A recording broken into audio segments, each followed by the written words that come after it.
জমি মাফিয়ার নজরে খেলার মাঠ, ডোমজুড়ে খেলার মাঠ দখলের চেষ্টা, স্থানীয়রা বাধা দেন আর তাদের ভয় দেখাতে সোমবার রাতে মাঠে রীতিমতো তাণ্ডব চালানো হয়।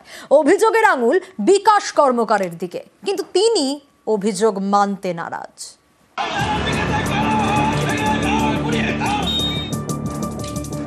খেলার মাঠে খোঁড়াখুড়ি, ছিঁড়ে দেওয়া হয়েছে ক্রিকেট প্র্যাকটিসের নেট। হাওড়া ডোমজুর এখানকার ভাস্কুর এলাকায় রয়েছে খেলার মাঠ, আকারে প্রায় 6 বিঘা। পাশে রয়েছে ব্যক্তিগত জমি, সম্প্রতি সেই জমি বিক্রি হয়ে গিয়েছে। অভিযোগ, এরপরে জমির দালাল বিকাশ কর্মকারের নজর পড়েছে এই খেলার মাঠে। খেলার মাঠ প্লট করে বিক্রি করতে চাইছেন তিনি। মাঠে খোঁড়াখুড়িও শুরু করেছেন। এর প্রতিবাদ করেন স্থানীয়রা। অভিযোগ, তাদের ভয় দেখাতে সোমবার রাতে মাঠে তাণ্ডব চালানো হয়। ক্রিকেট প্র্যাকটিসের নেট ছিঁড়ে দেওয়া হয়, পিচের উপরে ফেলে দেওয়া হয়েছে মাটি। মাঠের উপরে রাখা একটি অ্যাম্বুলেন্সেও ভাঙচুর চালানো হয়েছে। এ নিয়ে ডোমজুর থানায় অভিযোগ জানান স্থানীয়রা। কিছু অসাধু ব্যবসায়ী, জমি ব্যবসায়ী, দালাল যাদের বলা যেতে পারে, আমাদের মাঠের আশপাশে জমি কিনে অল্প দামে জমি কিনে বেশি দামে বিক্রি করা, সেই লালসে মাঠ হাঙড়দের মতন তারা মাঠের ওপর চোখ পড়েছে। আমাদের খেলার মাঠ পিচকে যেভাবে কুপিয়েছে, একদম খেলার অযোগ্য করে তুলেছে। বাচ্চারা যেখানে খেলে সেই স্ট্রাকচার, খেলার স্ট্রাকচারকে ভেঙে ভেঙে দেওয়া হয়েছে, নেটকে পুড়িয়ে দিয়েছে, নেটকে ছিঁড়েছে। যেই যে ন্যাক্কারজনক ঘটনা আমরা ভাবতেই পারি না। যে দালাল করেছে তার নাম বিকাশ কর্মকার, অবিলম্বে গ্রেপ্তার করতে হবে, এটাই আমাদের দাবি। আমাদের কাছে সেরকম কোনো তথ্য নেই। আর আমাদের নান্না গ্রাম পঞ্চায়েত, শান্তি গ্রাম পঞ্চায়েত, আমাদের গ্রাম পঞ্চায়েত এলাকায় কোনো মানুষ জমি কিনুক, কোনো মানুষের কোনো জমি দখল করবে, এরকম আমাদের গ্রাম পঞ্চায়েত এখন নজির নেই। আর যদি এরকম কোনো কিছু হয়ে থাকে, নিশ্চিতভাবে আমরা প্রশাসনের দ্বারস্থ সে ব্যবস্থা গ্রহণ করব। ওরা নিজেদের মাঠকে নিজেরা পিচ করে ফুটিয়ে করে আমার নামে একটা সাজিয়ে ওরা করে, হ্যাঁ নিজেরাই করেছে। ওরা সব কিছু একটা গেম সাজিয়েছে, গেম সাজিয়ে পুরো সাজিয়েছে, গেমটাকে সাজিয়ে আমার নামে অভিযোগ করছে। হ্যাঁ থানায় গেছিলাম আমি, ওরা তো আমার নামে কেস করে যেত। হাওড়া থেকে দেবাশিস চক্রবর্তী, নিউজ 18 বাংলা।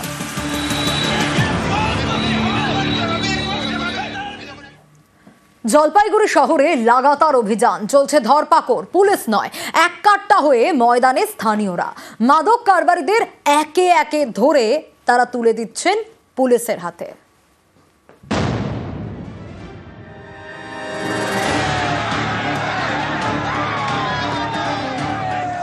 জলপাইগুড়ির বিভিন্ন এলাকায় মাদক কারবার, এই অভিযোগ গত কয়েকদিন ধরে বেড়েছে। তা রুখে দিতে ময়দানে স্থানীয়রা তারা এককাট্টা হয়ে অভিযান চালাচ্ছেন।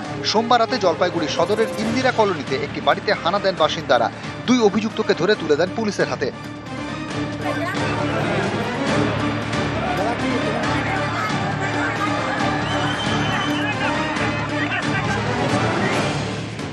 জলপাইগুড়ি শহরের রেল গুমটি, সম্প্রতি এখানে ড্রাগ কারবার চলছে বলে অভিযোগ ওঠে।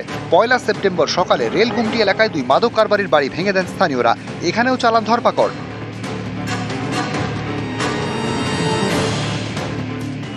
চা পাতার ট্রাকে গাঁজা পাচার, সোমবার সেই ট্রাক আটকে দেওয়া হয়। স্থানীয়রা খবর দেন পুলিশে, পুলিশ গিয়ে গাঁজা উদ্ধার করে।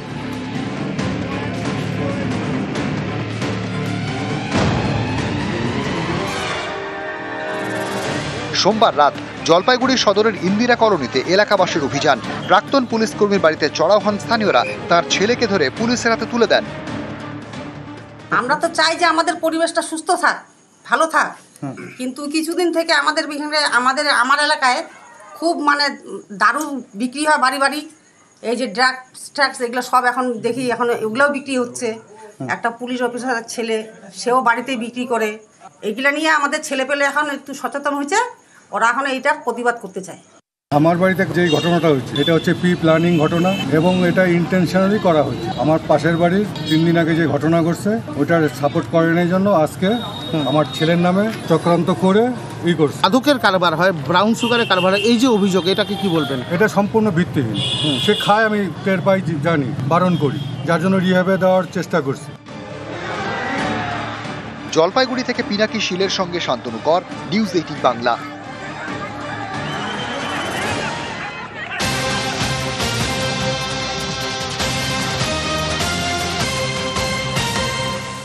তেহট্টে গণপিটুনি, খুনে ধৃত বেড়ে 13, 4 মহিলা সহ আরো 10 জন গ্রেপ্তার। আগেই 3 জনকে পুলিশ গ্রেপ্তার করেছিল এবং আজও তেহট্টের নিশ্চিন্তপুর একেবারে থমথমে।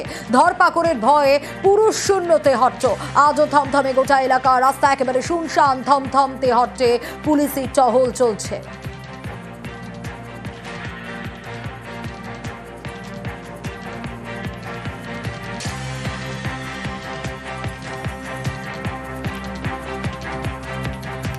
ফি বৃদ্ধির প্রতিবাদে গতকালও আমরা দেখেছিলাম গৌড়বঙ্গ বিশ্ববিদ্যালয়ে বিক্ষোভের ছবি এবং আজও বিক্ষোভ মালদার গৌড়বঙ্গ বিশ্ববিদ্যালয়ে। স্নাতক স্তরের প্রতি সেমিস্টারে ফি বেড়েছে আর তাতেই ক্ষোভ। ফি কমানোর দাবিতে আবারও পড়ুয়ারা অবস্থানে। বিশ্ববিদ্যালয়ের গেটে বিক্ষোভ অবস্থানে পড়ুয়ারা। গতকাল হামলায় অভিযুক্তদের গ্রেফতারের দাবিও। দুপুরে বিশ্ববিদ্যালয় কর্তৃপক্ষের সঙ্গে বৈঠক। বিক্ষোভকারীদের ফি কমানো নিয়ে আলোচনার সম্ভাবনা।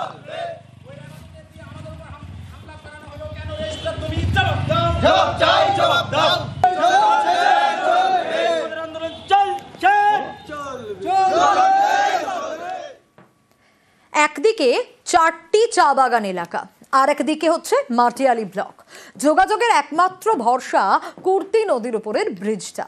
আর সম্প্রতি পুরনো ব্রিজের জায়গায় নতুন ব্রিজ তৈরি করেছে উত্তরবঙ্গ উন্নয়ন দপ্তর। তৈরি হয়েছে পেভার ব্লকের অ্যাপ্রোচ রোড।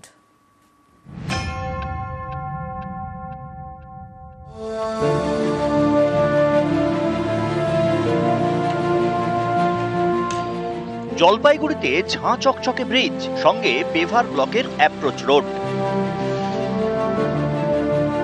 জলপাইগুড়ি জেলার মেটলি ব্লকের কুর্তি নদীর উপরে দীর্ঘদিন ধরে বেহাল অবস্থায় ছিল সেতু। স্থানীয় বাসিন্দা থেকে শুরু করে বাগানের বাসিন্দাদের দাবি ছিল সেখানে যেন নতুন করে তৈরি করা হয় একটি ভালো সেতু। জলপাইগুড়ির মাটিয়ালি দিয়ে বয়ে গিয়েছে কুর্তি নদী।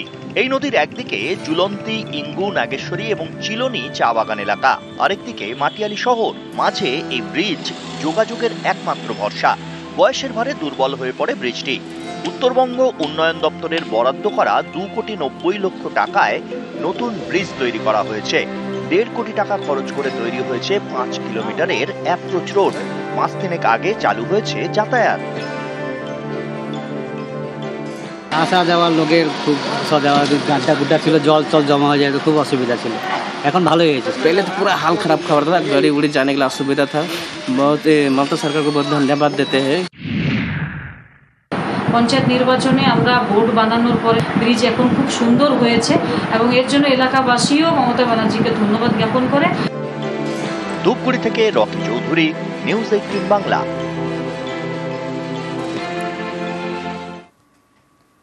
নজর এবার পশ্চিম মেদিনীপুরের চন্দ্রকোনার দিকে। সেখানে তৈরি হচ্ছে জোড়া ব্রিজ। ভগবন্তপুর 1 এবং 2 নম্বর পঞ্চায়েত এলাকা, সেখানেই এই ব্রিজ তৈরি হচ্ছে। 2 নদীর উপরে তৈরি হবে 2টি কংক্রিটের ব্রিজ।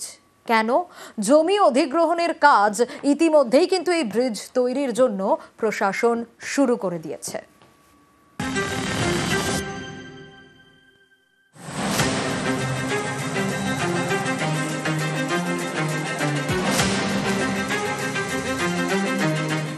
পশ্চিম মেদিনীপুরের চন্দ্রকোনা 2 নম্বর ব্লক। এখান দিয়ে বয়ে গিয়েছে 2টি নদী, একটি শিলাবতী আর একটি কেঠিয়া। এই 2টি নদীর উপরে ব্রিজ তৈরি করবে সেচ ও পূর্ত দপ্তর। দেখে শুনে রাস্তাটা হলে একটু ভালো হতো। এখন জনগণের পাবলিকের কিছু একটা আপত্তি আছে কিরকম, যে রাস্তার সাইডে রাস্তা হলেই সব থেকে ভালো রাস্তার মধ্যে। চন্দ্রকোনা 2 নম্বর ব্লকের ভগবন্তপুর 1 নম্বর পঞ্চায়েত এলাকা। এখান দিয়ে বয়ে গিয়েছে কেঠিয়া নদী। ভগবন্তপুর 2 নম্বর পঞ্চায়েত এলাকা দিয়ে বয়ে গিয়েছে শিলাবতী। ভগবন্তপুর 1 ও 2 থেকে নদী পেরিয়েই চন্দ্রকোনা শহরে যেতে হয়। বর্ষা ছাড়া কেঠিয়া ও শিলাবতীতে জল থাকে না, তখন হেঁটেই পারাপার করা যায়। কিন্তু 2টি নদী ফুলে ফেঁপে ওঠে বর্ষায়, তখন একমাত্র ভরসা নৌকো। তাই দীর্ঘদিন ধরে এই নদী দুটির ওপরে কংক্রিটের ব্রিজ তৈরির দাবি স্থানীয়দের। সেই মতোই ব্রিজ তৈরির প্রক্রিয়া শুরু হয়ে গিয়েছে। এই ব্রিজ দুটি তৈরি হলে উপকৃত হবেন 2 গ্রামের প্রায় 20,000 বাসিন্দা। কাঠের পোল ব্রিজ হয়েছিল, তারপরেও তো নৌকা ভেঙে গেছে। বন্যাতে অনেকবার ভেঙেছে, অনেকবার রিপেয়ার করেছে, হয়নি। এখন এদানি 2 বছর ধরানোও চলছে আর বর্ষাও চলছে। পোল ভেঙে যাওয়ার পর থেকে নৌকাই চলছে। ব্রিজটা যত দ্রুত গতিতে হতে পারে, মানে তাড়াতাড়ি হলে ভালো হয়। নতুন ব্রিজ তৈরি হবে, সেই মতো জমি অধিগ্রহণের কাজ শুরু করেছে প্রশাসন। বেশিরভাগই জমি দিতে রাজি হয়েছেন, কেউ কেউ আপত্তি জানিয়েছেন। প্রশাসন অবশ্য আশাবাদী অনিচ্ছুক গ্রামবাসীদের বুঝিয়ে দ্রুত জমি অধিগ্রহণের কাজ শেষ করা যাবে। তো এখানে আমাদের প্রায় 1900 মতো রায়ত পড়েছে, যাদের জমিটা সরকার সরাসরি কিনে নেবেন অ্যাপ্রোচ রোড তৈরি করার জন্য। তো 80% মানুষের স্বাক্ষর আমরা সম্মতি দিয়ে স্বাক্ষর আমরা কালেকশন করে ফেলেছি অলরেডি। 2-4 জন মানুষ আছেন যারা নতুন বাড়ি তৈরি করেছেন বা পুরনো বাড়ি রয়েছে, তাদেরকেও বোঝানো চলছে। আশা করা যায় আমরা সম্মতি দিয়ে দেবেন, কারণ সরকার যথেষ্ট ক্ষতিপূরণ দেবেন। পশ্চিম মেদিনীপুর থেকে সুকান্ত চক্রবর্তী, নিউজ 18 বাংলা।